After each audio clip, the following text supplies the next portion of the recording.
Hello दोस्तों, नमस्कार। RJ Hindi कहानी में आपका बहुत बहुत स्वागत है। दोस्तों, आज महाशिवरात्रि के अवसर पर हम आपको महाशिवरात्रि व्रत की कथा सुनाएंगे।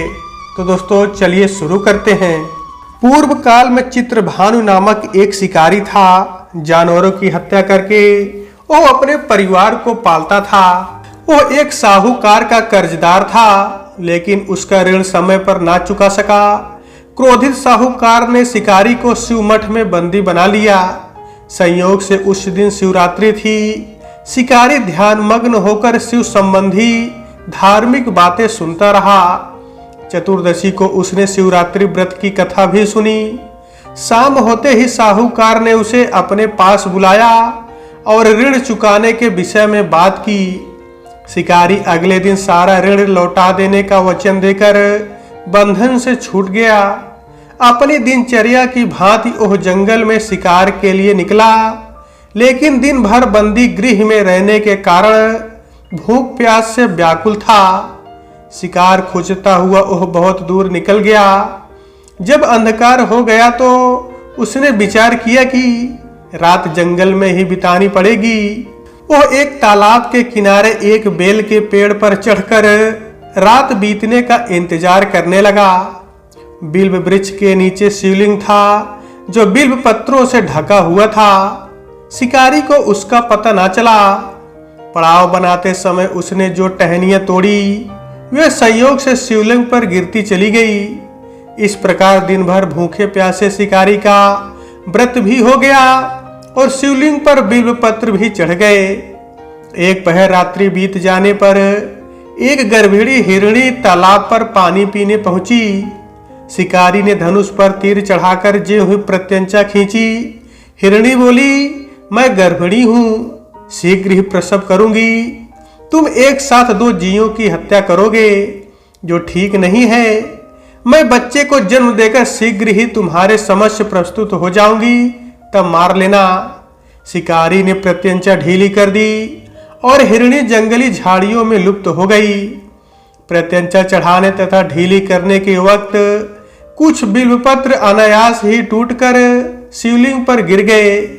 इस प्रकार उससे अनजाने में ही प्रथम प्रहर का पूजन भी संपन्न हो गया। कुछ ही देर बाद एक और हिरणी उधर से निकली। शिकारी की प्रसन्नता का ठिकाना ना रहा। समीप आने पर उसने धनुष पर बाण चढ़ाया। तब उसी देख हिरणी ने विनम्रता पूर्वक निवेदन किया, हे शिकारी, मैं थोड़ी देर पहले ऋतु से निवृत्त हुई हूँ, कामातुर विहरिणी हूँ, अपने प्रिय की खोज में भटक रही हूँ। मैं अपने पति से मिलकर शीघ्र ही तुम्हारे पास आ जाऊंगी। शिकारी ने उसे भी जाने दिया। 2 बार शिकार को खोकर उसका माथा ठनका। वह चिंता में पड़ गया। रात्रि का आखिरी पहर बीत रहा था। इस बार भी धनुष से लगकर कुछ बेलपत्र शिवलिंग पर जा गिरे तथा दूसरे पहर की पूजन भी संपन्न हो गई। तभी एक अन्य हिरणी अपने बच्चों के साथ उधर से निकली।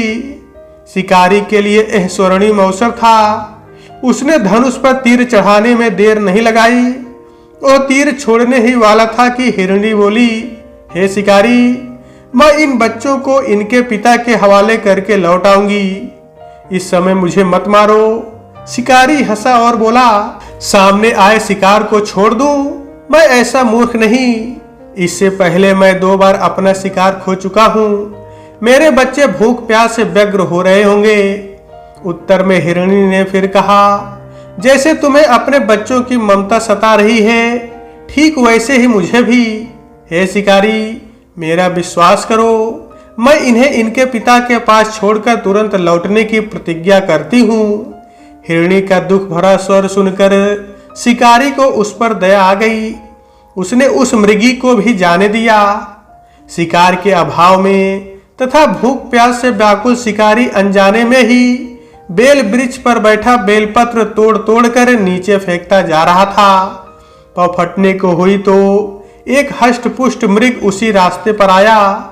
शिकारी ने सोच लिया कि इसका शिकार वह अवश्य करेगा। शिकारी की तनी प्रत्यंचा देखकर मृग विनीत स्वर में बोला, हे शिकारी, यदि तुमने मुझसे पूर्व आने वाली 3 मृगियों तथा छोटे छोटे बच्चों को मार डाला है, तो मुझे भी मारने में विलंब ना करो, ताकि मुझे उनके वियोग में एक क्षण भी दुख ना सहना पड़े। मैं उन हिरणियों का पति हूँ। यदि तुमने उन्हें जीवन दान दिया है तो मुझे भी कुछ क्षण का जीवन दान देने की कृपा करो। मैं उनसे मिलकर तुम्हारे समक्ष उपस्थित हो जाऊंगा। मृग की बात सुनते ही शिकारी के सामने पूरी रात का घटनाक्रम घूम गया। उसने सारी कथा मृग को सुना दी। तब मृग ने कहा, मेरी तीनों पत्नियां जिस प्रकार प्रतिज्ञाबद्ध होकर गई हैं, मेरी मृत्यु से अपने धर्म का पालन नहीं कर पाएंगी। अतः जैसे तुमने उन्हें विश्वास पात्र मानकर छोड़ा है, वैसे ही मुझे भी जाने दो। मैं उन सबके साथ तुम्हारे सामने शीघ्र ही उपस्थित होता हूँ। शिकारी ने उसे भी जाने दिया। इस प्रकार प्रातः हो आई। उपवास, रात्रि जागरण तथा शिवलिंग पर बेलपत्र चढ़ने से अनजाने में ही पर शिवरात्रि की पूजा पूर्ण हो गई। पर अनजाने में ही की हुई पूजन का परिणाम उसे तत्काल मिला। शिकारी का हिंसक हृदय निर्मल हो गया। उसमें भगवत शक्ति का वास हो गया। थोड़ी ही देर बाद वह मृग सपरिवार शिकारी के समक्ष उपस्थित हो गया, ताकि वह उनका शिकार कर सके। किंतु जंगली पशुओं की ऐसी सत्यता, सात्विकता एवं सामूहिक प्रेम भावना देखकर शिकारी को बड़ी ग्लानि हुई। उसने मृग परिवार को जीवन दान दे दिया। अनजाने में शिवरात्रि के व्रत का पालन करने पर भी शिकारी को मोक्ष की प्राप्ति हुई। जब मृत्यु काल में यमदूत उसके जीव को ले जाने आए तो शिवगणों ने उन्हें वापस भेज दिया तथा शिकारी को शिवलोक ले गए। शिव जी की कृपा से ही अपने इस जन्म में राजा चित्रभानु अपने पिछले जन्म को याद रख पाए तथा महाशिवरात्रि के महत्व को जानकर उसका अगले जन्म में भी पालन कर पाए। तो दोस्तों, आज के वीडियो में बस इतना ही। कहानी अगर आपको अच्छी लगी है तो कृपया चैनल को जरूर सब्सक्राइब करें और वीडियो को लाइक करें। तो दोस्तों, आपसे फिर मिलते हैं अगले वीडियो में। तब तक के लिए नमस्कार।